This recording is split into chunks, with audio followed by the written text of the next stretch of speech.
à tous, bienvenue dans votre journal. Dans l'actualité de ce 20 février, arnaqueurs en tout genre abusent des seniors. Ils sonnent à vos portes, vous démarchent, vous demandent de l'argent. Qui sont ces délinquants de plus en plus nombreux à opérer en Indre-et-Loire?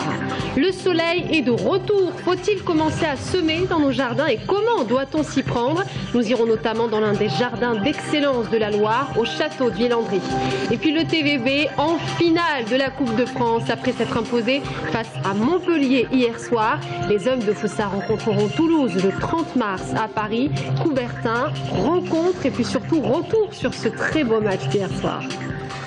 Bonsoir. Un commercial condamné à 4 mois avec sursis pour avoir détourné des chèques. L'homme demandait à ses clients 400, parfois même 500 €. Des arnaques comme celle-ci, il y en a de plus en plus, chez les seniors notamment, qui sont leur cible préférée. La gendarmerie et les associations de consommateurs montent au créneau et dénoncent ces abus. Anaïs Michaud.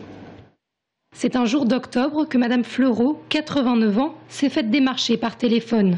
Dès le lendemain, les deux démarcheurs étaient chez elle, reçus par son fils Jean-François Fleureau, 67 ans. Il leur promettait monts et merveilles, la maison ayant été soi-disant sélectionnée par EDF pour l'installation gratuite de panneaux photovoltaïques, car elle bénéficiait d'une bonne exposition. Au début, ils m'ont pas dit que c'était payant. C'était l'EDF qui devait payer par l'argent que je devais toucher par le EDF, que c'est eux qui payaient mon crédit. Un crédit contracté le jour même pour régler une facture de 55 000 € correspondant à la fourniture et la pose de photovoltaïques, pompes à chaleur et éoliens. Un crédit sur 20 ans pour un homme de près de 70 ans. Quant à la mère, qui approche des 90, elle a dû se porter caution solidaire. Une situation absurde qui pourtant ne leur a pas semblé louche ce jour-là. Ils m'ont baratiné et je ne sais même plus où j'en étais.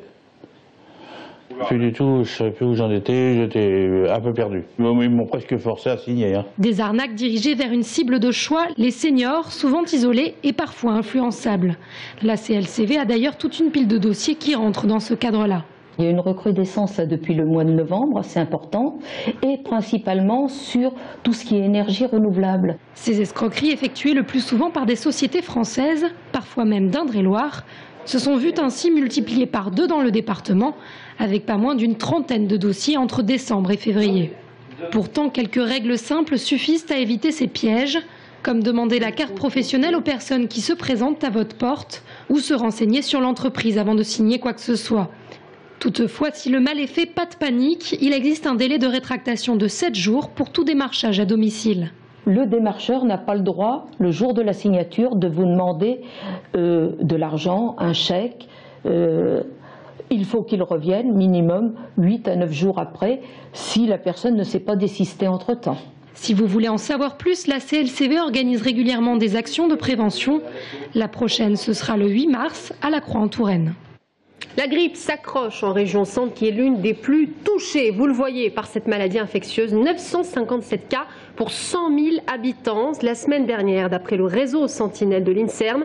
Mais rassurez-vous, on annonce une décrue de l'épidémie dans les semaines à venir.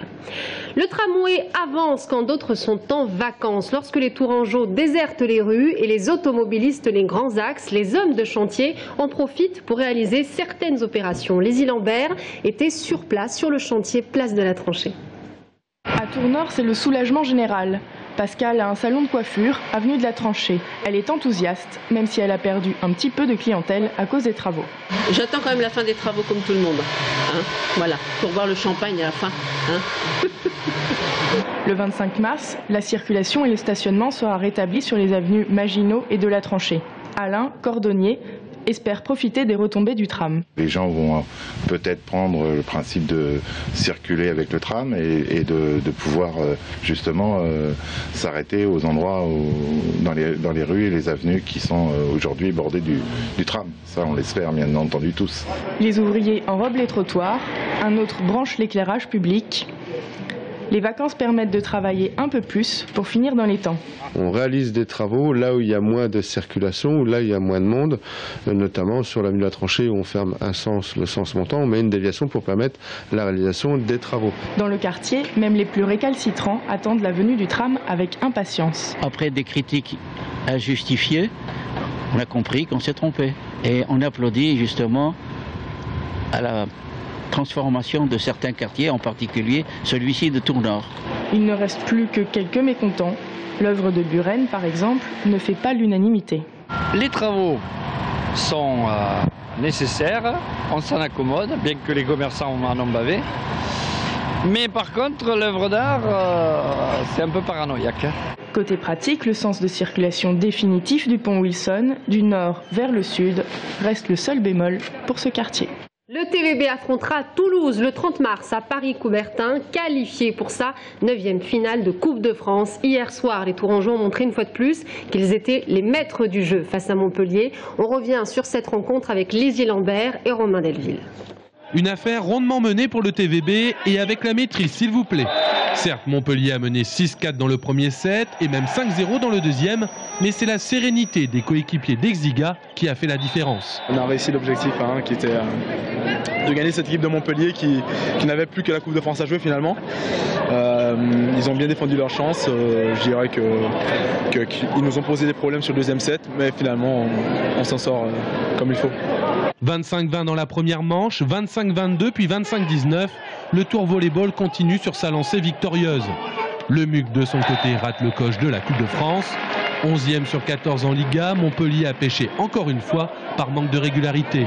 Je suis un peu déçu surtout de ne pas réussir à finir ces sets où on mène, où le premier où on est derrière, puis on gaspille d'énergie, on revient quasiment à égalité, et puis après il repasse devant. Et voilà, donc c'est ça un peu qui est frustrant. Frustrant mais pas illogique, le tour volleyball est l'épouvantail du volley tricolore et l'a encore prouvé hier soir.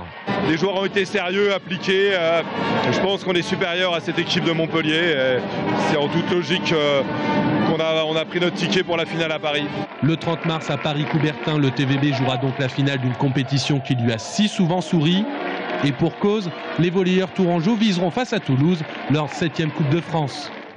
Le soleil est de retour, vous l'avez remarqué, après le déluge et le froid. Est-ce le bon moment pour jardiner et surtout, que faut-il planter? Direction les jardins familiaux de Tours, mais aussi l'un des plus beaux jardins de la Loire, au château de Villandry. Brian Bock.